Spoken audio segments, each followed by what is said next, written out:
So I'm so not the first person to ever talk or teach this, but in the beginnings of collection, no, scratch that. Let me explain first a green horse, and I'll use green to explain that. If you think of the shape of a horse as a square, right? I want you to imagine this is the head, this is the tail, and we have 4 legs in each corner, right? Just think of the horse as a square. And if you think about their body as a square and where they put more weight, if they were to put more weight in front, the square would no longer look square. It would be like this. This is just physics, right? The square would look like this because there's more weight coming down there. So green horses will be like this. So if their head is here, it means when they locomote forwards, their front legs have to come way back underneath their girth in order for them to find the leverage in their body, power, carriage, condition, strength, activity in the muscles to actually move and propel their body forward, right? At the same time, the hind legs will then trail out behind them. That's a green horse. Dressage people will say they're heavy on the forehand. That's the movement tendency they're describing. There's many, many, many nuances to it, but this is the tendency that they're describing. Yeah. Does that make sense? Are you with me so far? Yes. So then as a horse builds their original balance, they'll move more square. So I've often had people go cross-eyed with me when they're riding or in a lesson with me, and I'll say, imagine the horse is moving very, very square. Or I'll say, well done, the horse was really square that time. They go, what do you mean? Well, this is what I mean. I mean that they're not necessarily over the hindquarter yet, but there's a leg in each corner, as they say. Okay, so it means when the front legs activate, if the girth region exists here, sort of towards the end of the first third of the horse's body length, right? Because if the body length is divided into thirds, we have neck, back, rump. Yes, in thirds. If the girth and the heart girth sits at the first third, it also, the heart girth talks about a very particular balance point in the horse. It's where their center of gravity usually is actually in the first third of their body. But if their front limb has to stride up, underneath, or past their center of gravity to stride forwards, it means heavy on the forehand. But when they get to the blue zone,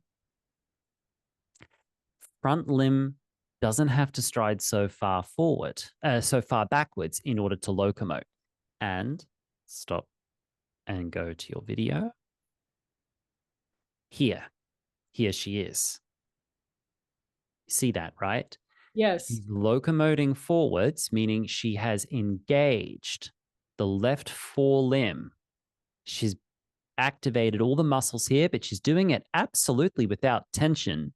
It's not like excellent, excellent, excellent, you know, off to the Olympics we go, right? But you know that, right?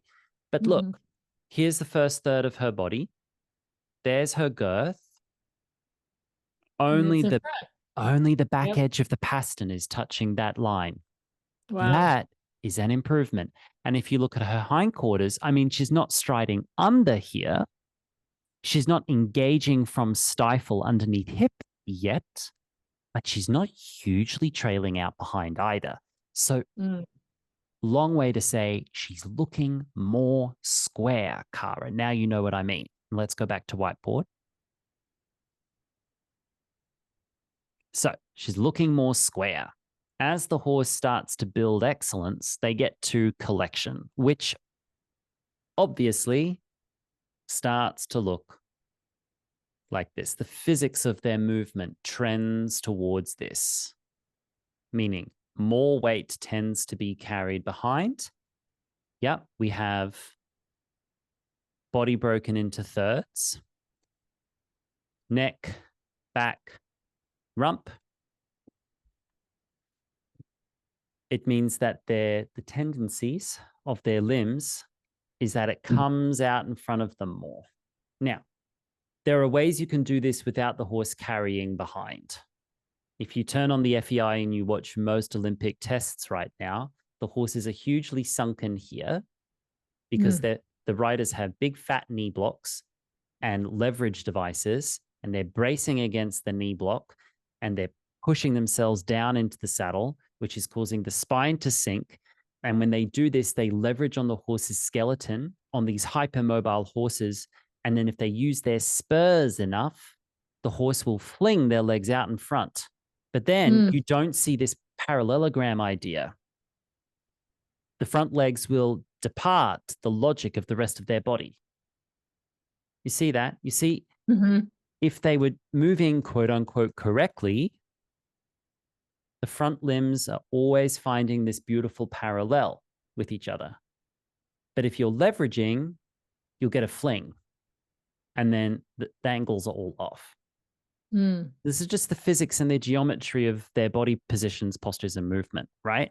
So, caveat is it is possible to achieve a horse who looks like a parallelogram, but what you've really done is kind of leveraged and fandangled and and you've kind of cranked something rather than created something.